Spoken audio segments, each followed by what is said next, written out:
జై శ్రీకృష్ణ.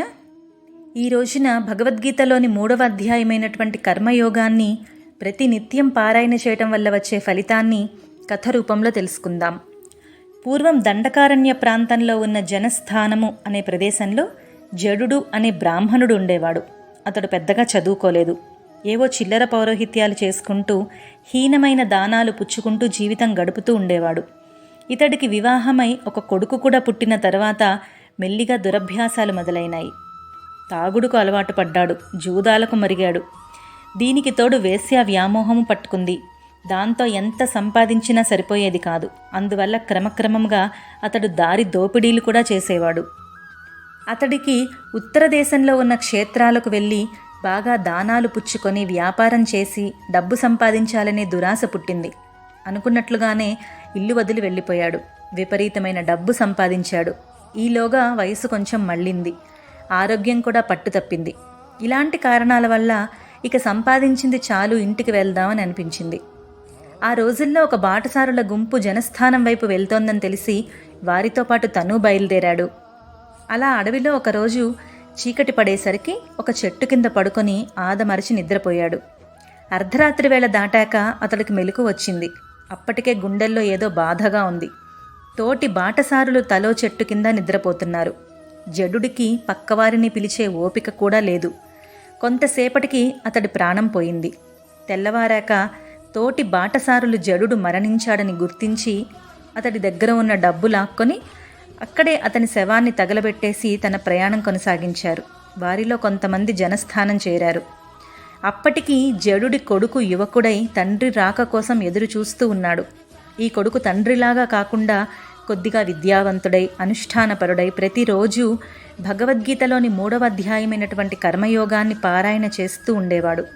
బాటసారుల గుంపులోని కొందరు జడుడి స్వగ్రామానికి వచ్చి ఈ జడపుత్రుణ్ణి కలిసి, నీ తండ్రి అడవిలోనే మరణించాడు, మేమే దహనక్రియలు చేసేశాము, అపర కర్మలు నువ్వు చేసుకో అని చెప్పారు. ఈ జడపుత్రుడు చాలా బాధపడి తన తండ్రి ఎక్కడ మరణించాడో ఆ గుర్తులన్నీ అడిగి తెలుసుకున్నాడు. ఆ ప్రాంతం కాశీకి వెళ్లే దారిలో ఉందని తెలిసింది.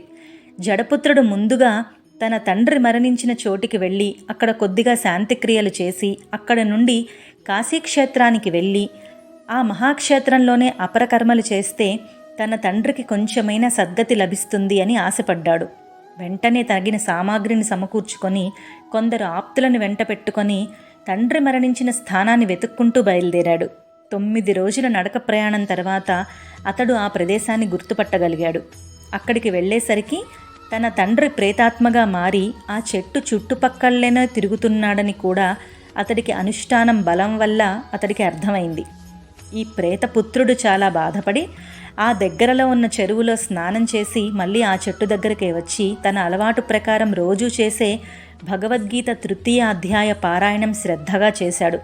అతడి పారాయణం చివరికి వచ్చేసరికి దగ్గరలో ఏదో చెప్పుడైంది. ఏమిటా అని తల తిప్పి చూస్తే ఒక దేవతా విమానం అక్కడ దిగింది. అది దిగిన తర్వాత కొందరు దేవదూతల ఆ విమానంలో నుంచి బయటికి వచ్చి ప్రేతాత్మగా ఉన్న తన తండ్రిని దగ్గరకు పిలిచారు. వాళ్ళ దగ్గరకు వెళ్ళేసరికి ఈ ప్రేతాత్మ దేవాత్మగా మారిపోయింది. దేవతారూపంలో ఉన్న తన తండ్రికి దేవదూతలు స్వాగతం పలుకుతున్నారు.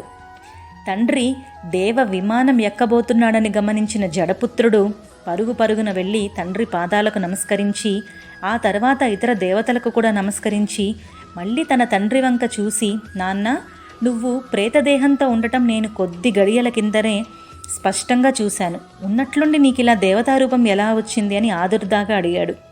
దేవతారూపంలో ఉన్న తండ్రి పుత్రుణ్ణి ఆశీర్వదించి, నాయనా, నాకీ భాగ్యం నీ వల్లే కలిగింది. నా కోసం చదివిన భగవద్గీతలోని 3వ అధ్యాయం యొక్క పారాయణ వినేసరికి ఉన్నట్టుండి నాలోని పాపాలన్నీ భస్మీపటలం అయిపోయినాయి. వెంటనే ఈ దివ్య విమానం ఇక్కడికి వచ్చింది. నేను ఇక స్వర్గలోకానికి వెళ్ళబోతున్నాను. ఇదంతా ఆ భగవద్గీత యొక్క మహిమే. నాకు ఇలా స్వర్గలోకం ప్రాప్తించింది కాబట్టి నువ్వు కాశీకి వెళ్ళి నా కోసం దానాలు చేయవలసిన పని లేదు, ఇంటికి వెళ్ళు అన్నాడు. ఆ జడపుత్రుడికి ఆశ్చర్యము సంతోషము కూడా ఉవ్వెత్తున పొంగుకొచ్చాయి. కానీ అతడు మేధావి కాబట్టి తండ్రికి మళ్ళీ నమస్కరించి, నాన్న, నీకు సుదీర్ఘమైన జీవితానుభవం ఉంది కనుక దేవ విమానం ఎక్కే లోపల నాకేదైనా మంచి సలహా ఇవ్వు అని వినయంగా అడిగాడు. జడుడు తనలో తనే పశ్చాత్తాపపడుతూ, నాయనా, నువ్వు పవిత్ర మూర్తిగా ఉన్నావు. నీకు నేను చెప్పేది ఏంటి? నేను బ్రాహ్మణుడై ఉండి కూడా ఘోరాతి ఘోరమైన పాపాలు చేశాను. నా పాపాల వల్ల మన వంశంలోని పూర్వీకుల పుణ్యమంతా భస్మమైపోయి వాళ్ళంతా రౌరవ నరకాల పాలయ్యారు. ఇదంతా నా వల్లే జరిగింది.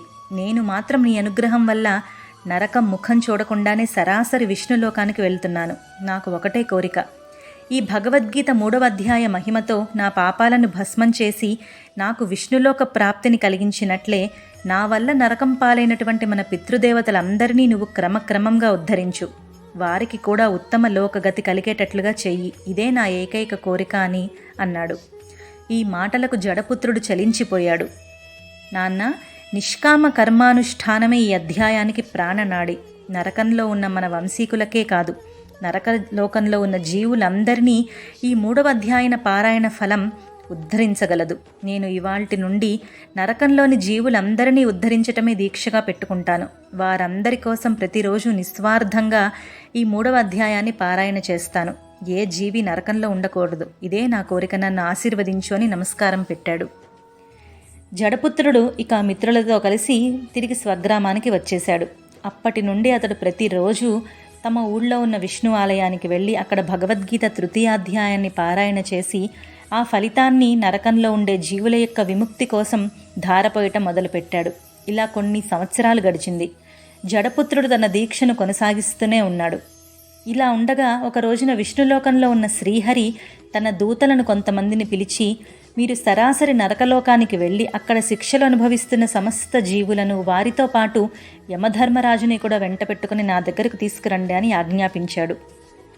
వెంటనే యమధర్మరాజు విష్ణులోకం చేరి స్వామిని సందర్శించి సాష్టాంగ వందనాలు చేసి చేతనైనన్ని రకరకాలుగా స్తోత్రాలు చేసి, దేవదేవ జనార్దన, నీ ఆజ్ఞ ప్రకారంగా నరకలోకంలో వివిధ స్థాయిల్లో శిక్షలు అనుభవిస్తున్న జీవులందరినీ నీ దగ్గరికి తీసుకువచ్చాను. ఇకపై నా కర్తవ్యం ఏంటో ఆజ్ఞాపించు అన్నాడు. వెంటనే శ్రీహరి మందహాసం చేసి యమధర్మరాజును కూర్చోబెట్టి, యమధర్మరాజా, నీ ధర్మాన్ని నువ్వు పాలించావు, నేను సంతోషపడుతున్నాను. నీతో తెచ్చిన ఈ జీవులందరికీ కల్పాంతం వరకు విష్ణులోక నివాసాన్ని అనుగ్రహిస్తున్నాను.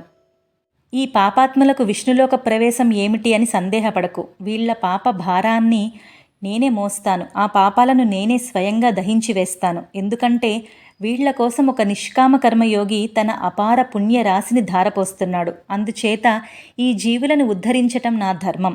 కనుక నేను చెప్పినట్లు చెయ్యి అని పలికి శ్రీహరి అక్కడికక్కడే అంతర్ధానమైపోయాడు. యమధర్మరాజు భగవద్గీతలోని ఈ 3వ అధ్యాయ మాహాత్మ్యానికి ఆశ్చర్యపోతూ తన పారాయణ ఫలితంతో పరమ పాపాత్ముడైన తన తండ్రికి ప్రేతత్వ విముక్తిని కలిగించటమే కాకుండా నరక స్పర్శ లేకుండా సూటిగా విష్ణులోక ప్రాప్తి కలిగించటమే కాకుండా ఇప్పుడు నరకలోక జీవులందరికీ కూడా విష్ణులోక వాసాన్ని అందిస్తున్నటువంటి ఆ నిష్కామ కర్మ యోగికి ఎటువంటి మహాఫలం లభించబోతోందా అని ఆలోచించుకుంటూ తన లోకానికి ఒంటరిగా వెళ్ళిపోయాడు. అలా యమధర్మరాజు పరిశీలించి చూస్తూ ఉండగానే భూలోకంలోని జడపుత్రుడు సుఖ సంతోషాలతో సిరి సంపదలతో 100 ఏళ్లు పూర్ణమైనటువంటి ఆయుర్దాయం జీవించినంతకాలము భగవద్గీతలోని 3వ అధ్యాయన పారాయణని అవిచ్ఛిన్నంగా చేస్తూ ఆ ఫలితం వల్ల చివరికి శాశ్వతమైనటువంటి మోక్షాన్ని అందుకున్నాడు. జై శ్రీకృష్ణ. జై శ్రీకృష్ణ.